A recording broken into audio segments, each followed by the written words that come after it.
Director General for over 3 decades and Minister Delegate to the Minister of Communication, Professor Gervais MENDO now rests in his native Otuakam South region. Thousands of mourners, including CRTV's Director General Shan Dongo, attended the burial.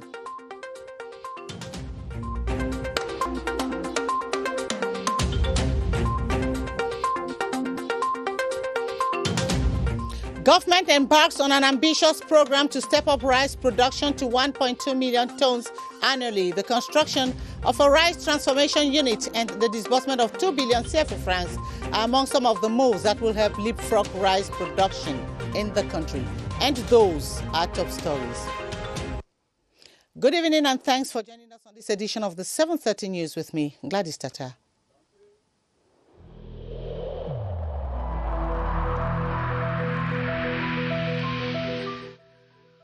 I urge you once again to put on your face masks, to wash your hands regularly, and to consult a physician or any other health personnel if you notice any symptoms.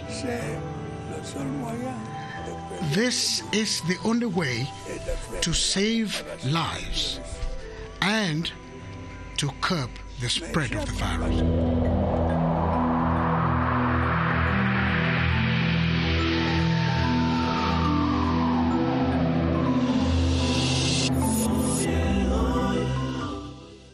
Welcome back. The former Director General of the CRTV for over 3 decades, Professor Gervais MENDO, has been laid to rest in his native Otuakam village in the south region of the country. The Bishop of Sang Melima, His Lordship Christophe Zoa, prayed for the peaceful repose of the soul of the late professor, who was also one-time Minister Delegate to the Minister of Communication. Among the mourners were several members of government, state dignitaries, and the Director General of the CRTV, Shan Dongo, who was at the head of a powerful delegation. And here's a portrait of the late Professor Gervais MENDO, profiled here by Ebenezer Akanga. So Gervais MENDO was born on the 25th of December 1944 in Kongmekak, a village in the south region of Cameroon. He became a lecturer in the Faculty of Letters of the University of Yaoundé in 1974 at less than 30 years. Then he obtained a doctorate degree in 1984 in Bordeaux, France, and went ahead to become a professor of French linguistics and stylistics.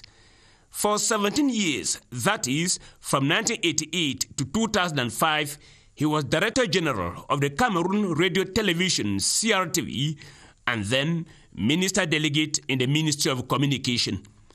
Professor Gervais MENDO was author of several books and theatrical publications, some of which were adapted for TV films and serials, the most famous being L'Étoile de Noudi. He was also a committed Catholic Christian who composed many songs with the choral group he founded called La Voix du Sénat. His most popular song remains Asimba. On the 12th of November 2014, he was placed under custody for embezzlement of state funds within the framework of Operation Sparrowhawk that fights embezzlement. Professor Gervais MENDO is dead. Cameroon has lost a senior state functionary. Well, Ebenezer, his works live on, and may his soul rest in perfect peace. President Idriss Déby Itno, who equally died on April 20, 2021, has been buried in his hometown, Jara, in the north of Chad. He was buried yesterday after a national funeral in N'Djamena attended by over 10 world leaders, including French President Emmanuel Macron. Cameroon's Minister of Defense, Joseph Betiasomo, represented President Paul Biya at the funeral. Moki Edwin Kinzeka comes back to the highlights of the event that took place at the Nation Square in N'Djamena. The presence of several heads of state in N'Djamena was highly indicative of the assistance world leaders are giving to the Transitional Military Council led by Mohamed Idriss Déby Itno. Already, the president of the Sudanese Sovereign Council, General Abdel Fattah al-Burhan, Congolese President Felix Tshisekedi, who is current president of the African Union, Guinea President Alpha Condé, Central African Republic's Archange Touadéra, just to name but these, expressed their determination to help Chad out of its distress. This stand was re-echoed by French President Emmanuel Macron. Add to these Chad's southern neighbor Cameroon. President Paul Biya dispatched a delegation led by Defense Minister Joseph Beti Assomo with a sealed message to the Transitional Military Council and its significant presence at President Idriss Déby Itno's funeral. The huge presence of Chadians, in spite of security threats, spoke volumes of their love and respect for Chad state institutions and their fallen leader, Idriss Déby Itno. The man who ruled Chad for about 30 years will be remembered for his strong love for country Chad and for the continent Africa. The new strongman in command of Chad is Lieutenant General Mahamat Idriss Déby Itno, son of late Chadian president. He is now in charge of a 15-member transitional military council that will run the affairs of the country for the next 18 months. Constantine Baum now profiles Lieutenant General Mahamat Idriss Déby Itno, who has rapidly grown in the military and now carries the destiny of the Chadian people at just 37. Mahamat Idriss Déby takes over the command of Chad at the age of 37, the same age as late Idriss Déby when he took power through a military coup in 1990. The young leader grew rapidly in the army. Before his father's death, he was the head of the elite Presidential Guard, the Directorate General of the Security Services of state institutions that played an important role in securing Idriss Déby's grip on power. Mahamat Idriss Déby is one of the several members of the late president's family who occupied senior positions in the government. The new leader has had an extensive military career that has seen him rapidly move up in rank. He received military training in Chad in the mid-2000s, followed by 3 months at the Lycée Militaire in France. He took part in operations against Chadian rebel groups, helping to defeat some of them while fighting for his cousin Timane Edimi in the eastern region in 2009. The new leader has a reputation for discretion and shunning the limelight, unlike some of his half-brothers, but remains a battle-hardened soldier like his father. He was reportedly at the front line when his father was injured in combat against rebels in western Kanem province. He now leads a 15-member transitional military council that will be in power for the next 18 months. In other news, the Minister of External Relations, Lejeune Belambela, has received an audience the Israeli ambassador to Cameroon. His Excellency Izi Yanuka and Lejeune Belambela discussed the strengthening of bilateral cooperation between Cameroon and Israel, especially in the domains of health and agriculture. More details with Charles Ebune. Back from Israel yesterday, the country with the best vaccination rate in the world against COVID-19, Israeli Ambassador Extraordinary and Plenipotentiary to Cameroon walks into the Ministry of External Relations for an audience with Minister Belambela. We produced the first batch of masks. That was at the very beginning last year, and then there was another batch together. About 30 minutes. They discuss COVID-19, which is a global but equally a local diplomatic issue, but more importantly, on other salient areas of cooperation between Cameroon and the State of Israel. Working with Israel in terms of water, sanitary, and also in agriculture. The Israelis are involved for some time now for technology transfer in Cameroon. I came here for a meeting with the Minister of Foreign Affairs to discuss the state of the relations between Cameroon and Israel. The audience, which took place in the cabinet of the Minister of External Relations, also witnessed the assistance of his close collaborators as Minister Belambela and the Israeli Ambassador Extraordinary and Plenipotentiary to Cameroon, Isi Yanuka, reviewed the excellent bilateral ties between Yaoundé and Tel Aviv. In a related development, Cameroon's decentralization process has been on the spotlight. It was the focus of discussions between the French ambassador to Cameroon, His Excellency Christophe Guilou, and the United Councils and Cities of Cameroon, led by Augustin Tamba, the national president. Both Personalities discussed the role to be played by the United Councils and Cities of Cameroon in the decentralization process, with the French diplomat promising to accompany the institution. Details with Constantine Baum. French ambassador to Cameroon, Christophe Guihou, had met local officials in the field during previous visit. This visit at this level will give a better picture to the ambassador on how the Council and Cities of Cameroon is getting up to implement the process as powers are gradually being devolved. The objective of my visit is to understand and get to know the position of the United Councils and Cities of Cameroon on the decentralization process. I have already visited some areas of the country to find out how the process is being implemented by the mayors. So today's visit will help me know the priorities of the national president and to let him know of our support. France has been a major partner to Cameroon and has regularly supported Cameroon's national priorities. When you find the ambassador come here to visit us today, of course it's to prove and show exactly the importance of UCCC in that procedure of decentralization. So he comes actually to a unit which is very important in carrying out decentralization. Cameroon aims to reach the status of an emerging country by 2035. To achieve that goal, the decentralization process will be playing a major role, as it will enable local authorities and population be part of any development project that will transform the rural communities. Some 44 lawyers have taken the oath to respect the ethics of the profession and desist from corrupt practices that can tarnish the image of the profession. This was during an oath-taking ceremony chaired by the Vice President of the Center Court of Appeal, Gervais. Sidonie Jobmandi completes the story. They are young Cameroonian lawyers coming from different bars in Africa and Europe.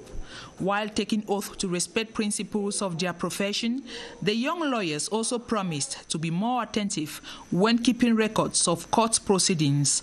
They taught us all the ethics of the profession and how a lawyer has to behave within their colleagues and in court.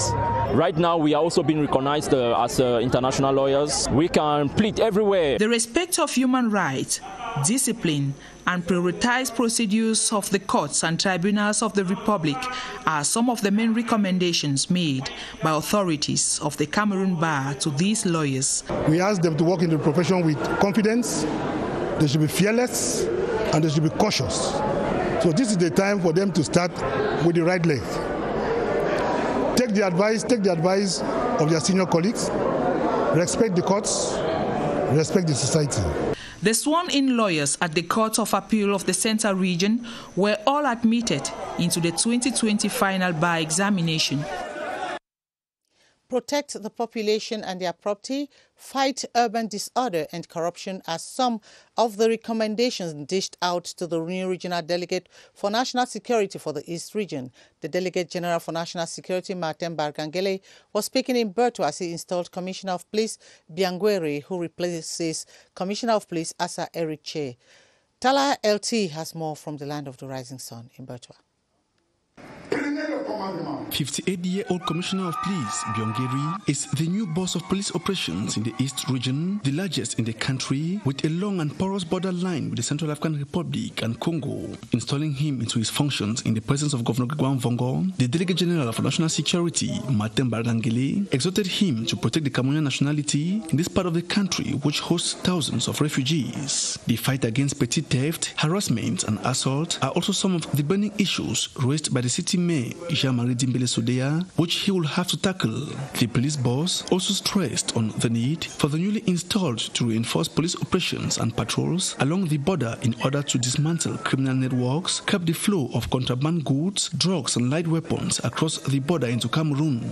Being the head of the police corps in the East region, Commissioner of Police Biangwere will also have as mission to map out police harassment and corruption within the corps. Before his appointment, he served as Director of Finance, Computer Management and Logistics at the General Delegation for National Security. He takes over from Asa Eric Che, appointed Inspector General at the National Delegation for National Security.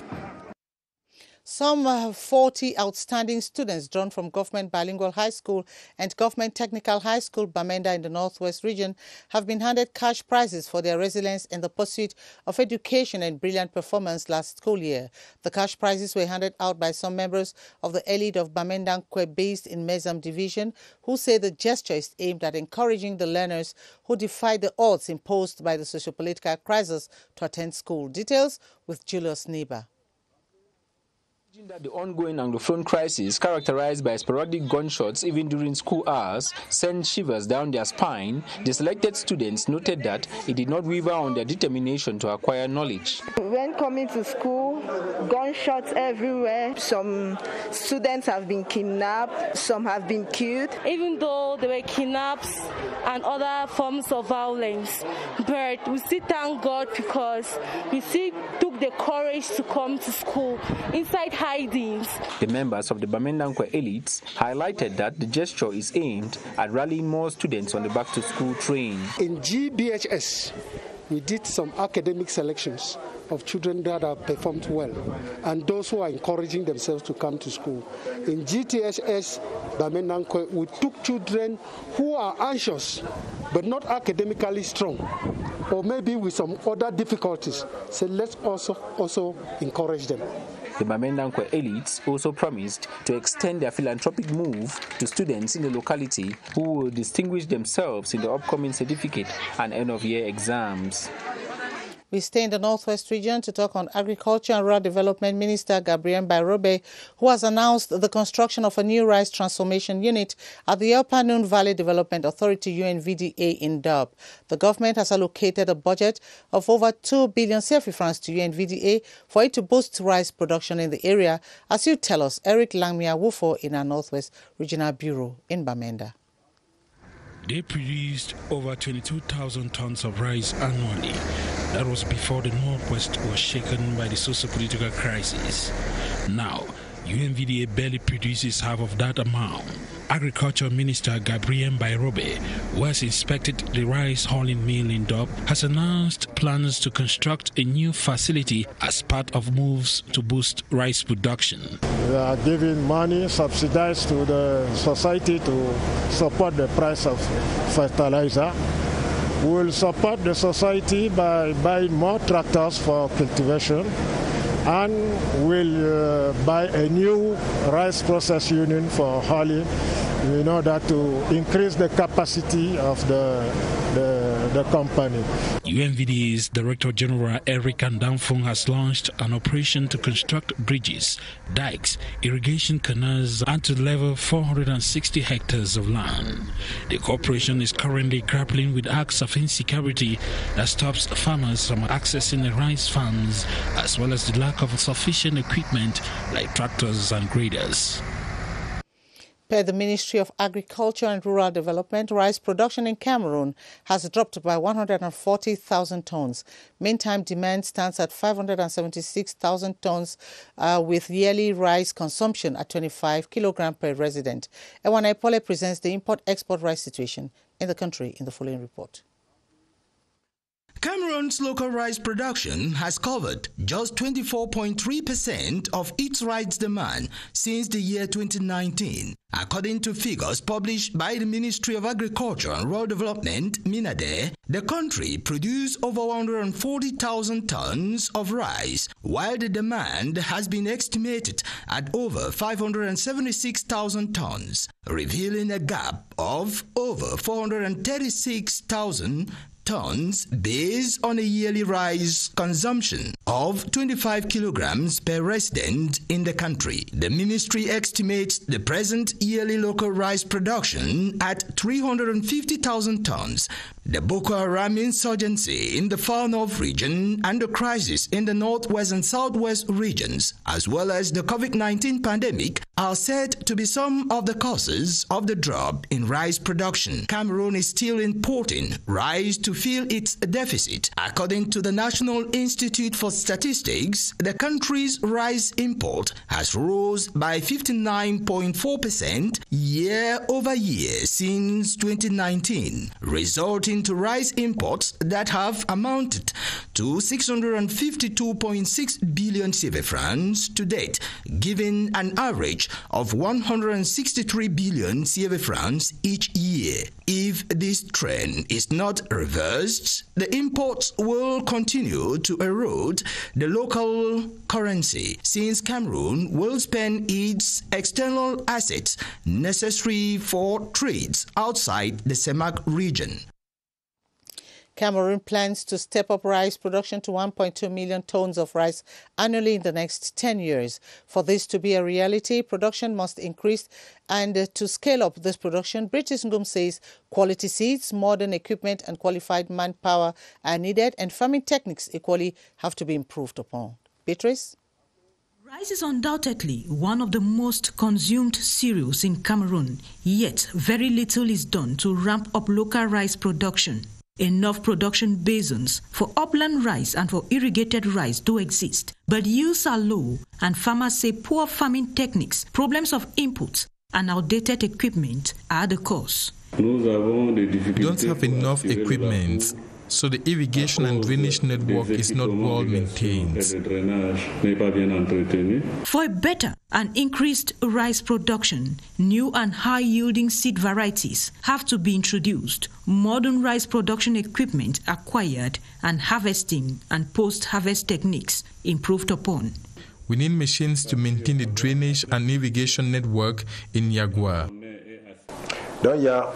We have projects on irrigated rice with support from Japan, Korea and China. These projects are there to produce rice seed for farmers. We also have the Mount Bapit project in the Noon and the Grassfield Rice project in the northwest. Cameroonians have to be encouraged to consume local brands. Cameroon rice is natural and fresh. Meanwhile, imported rice is stale rice. The marketing strategy too needs an upgrade so local rice can rival international brands on the stands. The National Council of Cameroonian Pharmacists have declared that they intend to work with government on the possibility of conducting COVID-19 test vaccines in a few selected pharmacies nationwide. The announcement was made in Yaoundé during a press conference, while the president of the association, Dr. Frank Sambu Nana, said the plan is to decongest testing sites in about a month. Cynthia Sapthala attended that meeting and put together the following report.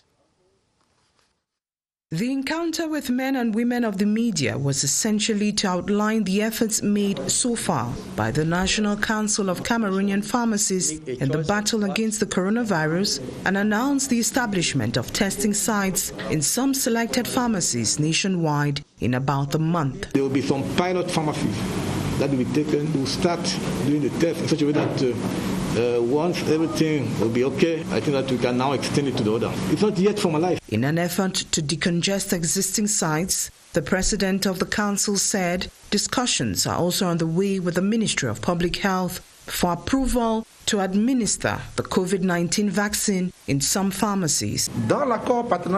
We have obtained a public-private partnership. We have also been able to obtain the distribution of these 4 vaccines in pharmacies in a month. During the press conference, the council also guaranteed the efficiency of the vaccine.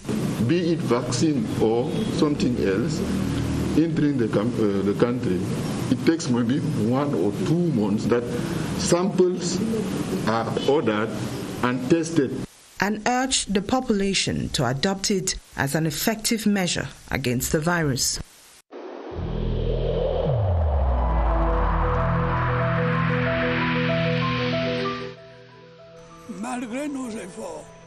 Despite our efforts, COVID-19 plunged many families into mourning and seriously hampered the functioning of our economy and society.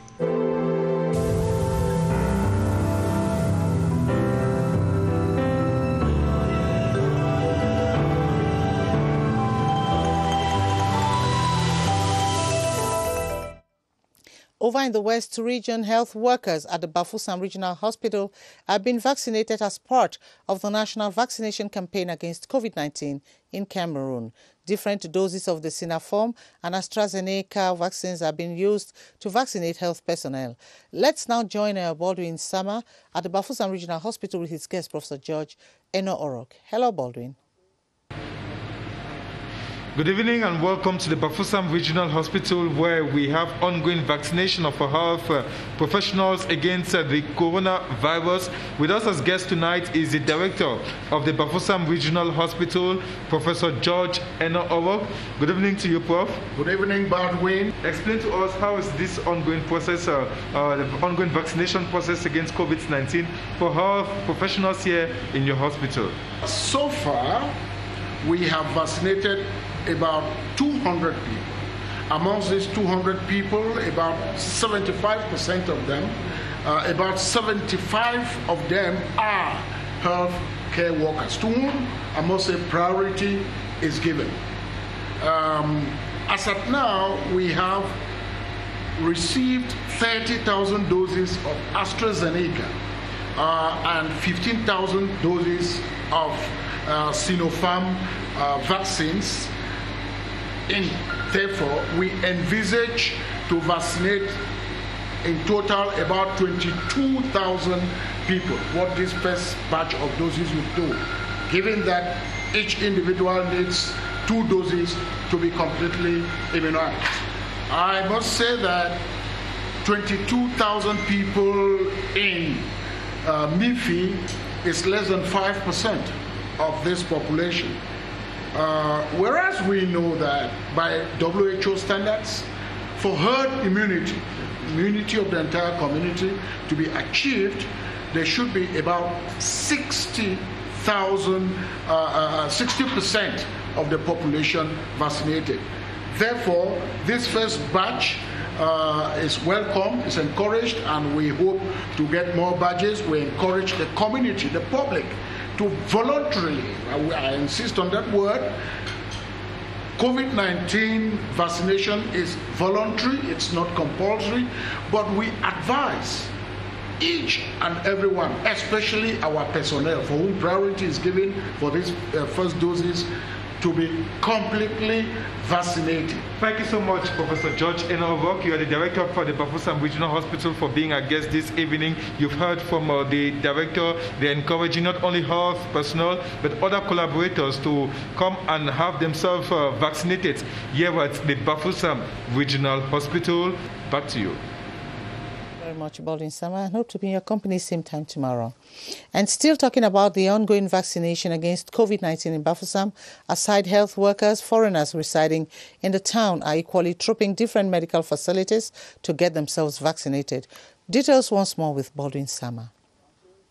They have been at the front line of government's national fight against the coronavirus. Health professionals in the West region of Cameroon, one after the other, get vaccinated against COVID-19. As they anxiously wait for each other's turn, the vaccination exercise here in the West region has been ongoing for several days, with each health worker to choose between AstraZeneca and the Sinopharm vaccines available. We share the quantity of vaccine to all district medical officials.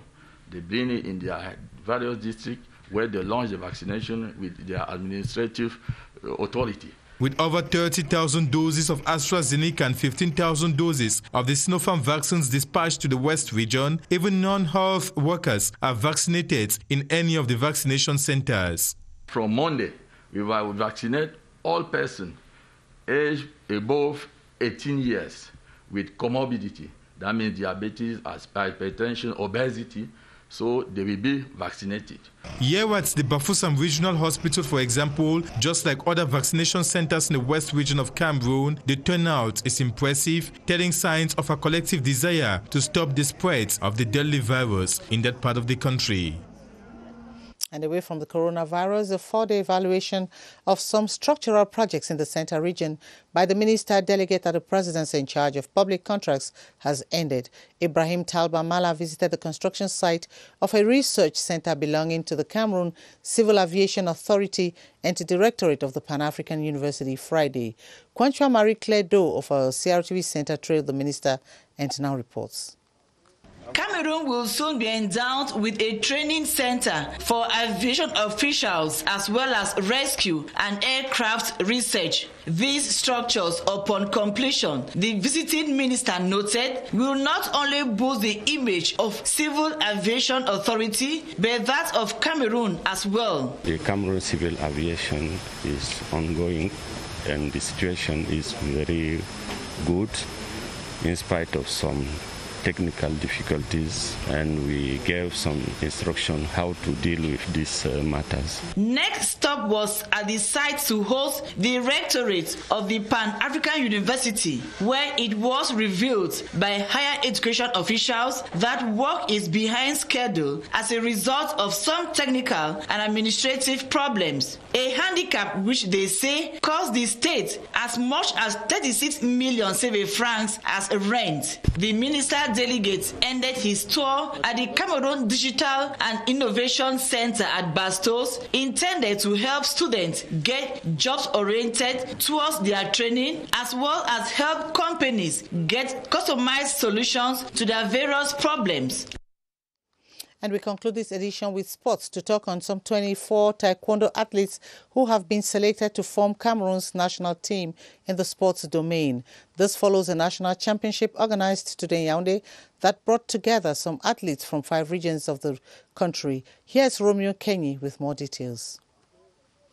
There were 80 athletes in total taking part at the 2021 National Taekwondo Championship in Yaoundé. Competitors have been drawn from 5 regions in the likes of Center, West, Littoral, East and Southwest. The men competed in 7 categories and women in 4. At the end, 24 players have been selected to form the national team, amongst them 16 men and 8 women. This time the competition was very nice and everybody satisfied. I knew it was not going to be easy, but I knew I had to be, it was strength. I was supposed to be strong enough and be captured enough to see how my competitor was against me. The chosen athletes are expected to represent the country in upcoming continental and international competitions. The juniors were equally part of the tournament, likewise Paralympic athletes. This competition, in a nutshell, is to foster the practice of the martial art in Cameroon. And that's how we saw the 7:30 news tonight. Thanks for watching. You'll be in the company of Nicole Doudou at 8:30 for the news in French. I'll be back same time tomorrow. Until then, good night.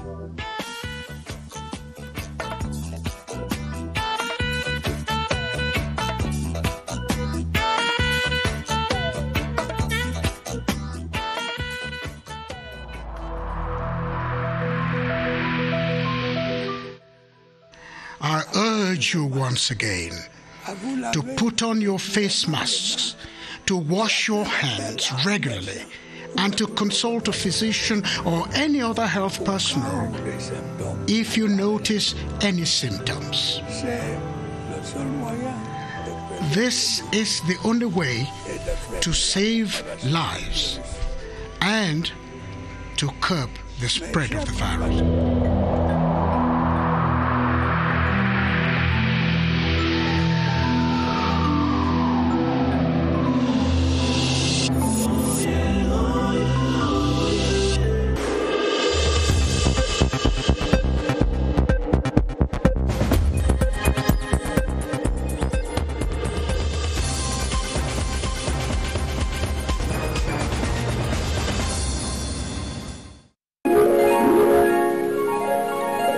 CRTV News, ici, toute l'info.